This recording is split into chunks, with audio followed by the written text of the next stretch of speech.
Hi, everyone. Thanks for tuning in. This is episode 9 of Takeaways. My name is Patrick Searcy. I'm Director of Marketing for ALN Apartment Data.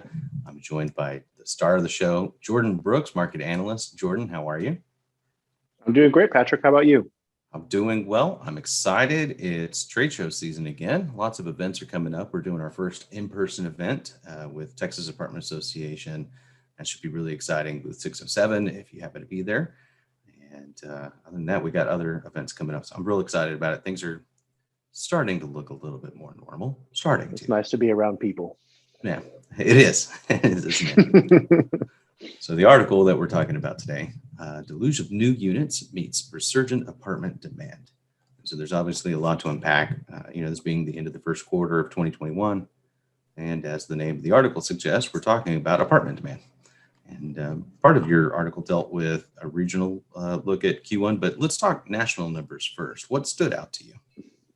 Well, it was kind of a banner quarter in terms of apartment demand, and this really kind of followed third quarter of last year and fourth quarter of last year, where we did see apartment demand pick back up after what was a rough second quarter last year as the pandemic really took hold. And what we had been missing in the back half of last year was rent growth. The demand was back, but the rent growth wasn't materializing. And the first quarter of 2021, net absorption was about 80,000 units. So that's a 55% increase in demand from the first quarter of last year. And rent growth was a little over 1% at the national level. And that was right about where the previous 2 years had been. We'd been at about 0.9% and 1% growth the last couple of years. So rent growth was back at a typical level. Absorption was significantly higher than it was in the opening quarter of 2020. And that was great because we also saw a big increase in new supply, about 95,000 new units delivered just in the first quarter, which was an incredible number.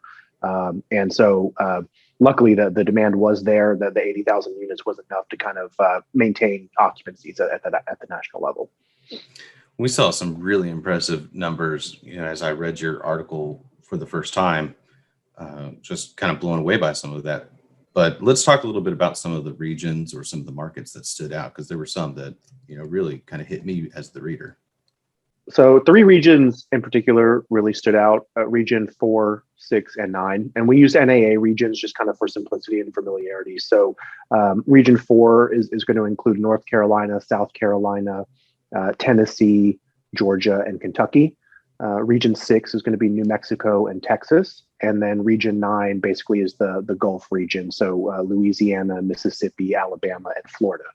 And those were the regions where, particularly from a demand perspective, we really saw a large increase compared to the first quarter of last year. For the most part, double or more the net absorption. In terms of specific markets, really markets across Florida had a really good first quarter, both in terms of absorption and rent growth. Same thing for Texas, especially the major Texas markets, Austin, Dallas, Fort Worth, Houston, San Antonio. We saw big increases in absorption from the first quarter of last year, and that did translate to rent growth. Atlanta was another market that did really well in the first quarter, as well as Fayetteville in North Carolina is one that doesn't get as much attention. Charleston, South Carolina had a really good quarter. So kind of markets across that region did well. Albuquerque, New Mexico is another one. So for the most part, I would say really the only one that stood out was Nashville, Tennessee. Net absorption was about on par with the first quarter of last year. All the other markets across Tennessee did better in the first quarter of 2021. So broadly speaking, most markets across those states had a really good quarter. You had also highlighted some price class information in the article. So what were the main differences between those price classes in the first quarter? Well, the price class look was pretty interesting because as you might expect, the rent growth was not quite as robust in the lower 2 price tiers as it was in the top 2. So we did see more of a recovery in rent growth in the more expensive properties, which makes some sense.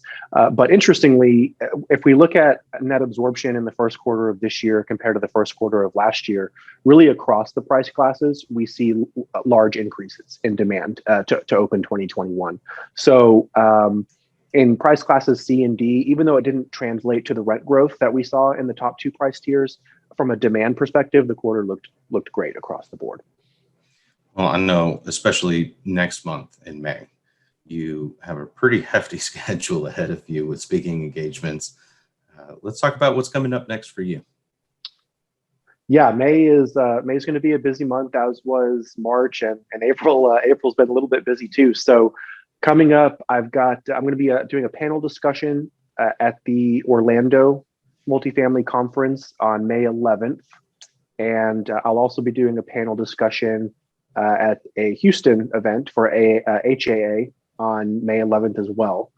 And then May 12th and 13th, I believe, Appfolio is having a digital virtual conference, and I'll be giving a presentation there as well as moderating a panel discussion.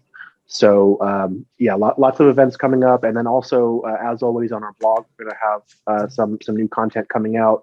A couple more pieces, probably looking back at the first quarter from a few different perspectives, and just trying to kind of make sense of what we saw in the quarter, and then we'll have some pieces looking forward as well at some employment information and things like that. So lots of content on the blog. Again, that's alndata.com/blog. And then look out on our social media for information about events and speaking engagements and all that. He's right. You can find some of those announcements for speaking engagements and also some of the articles that we're putting out on our social media channels. So you can follow us on Twitter at ALN APT Data. Or you can just search for ALN Apartment Data on Facebook or on LinkedIn. You can make sure that you're subscribing to our YouTube channel so you don't miss any of these videos, any of our takeaways videos, or other videos that we put out. Jordan, thanks so much for taking time out of your very busy schedule to have this conversation with me. I appreciate it. I look forward to hearing what next month has from you. Yeah, thanks, Patrick. We'll see you next month for episode 10. Episode 10 it is.